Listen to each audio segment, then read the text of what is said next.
đo chạy nó mấy đo luôn đo đó đo đua tắt chén nhá chặt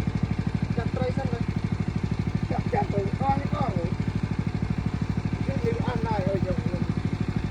mấy tê kiaนี่ก็ไล่นี่อันนี้จะเถื่อนกันเยอะโบเยอะเยอะปัดกันดอกกันเลยเลยนะอ๋อ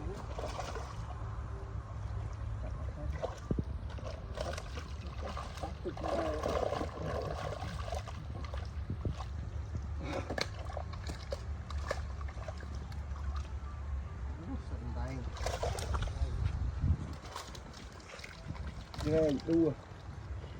đây đua đây dương tam tập kiệt rồi bước đây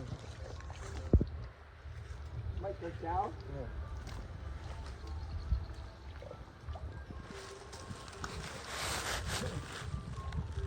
ở nhà ta ba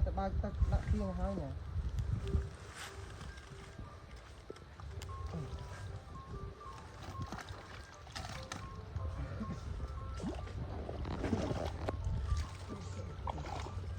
mong cúi cái lên sập bộ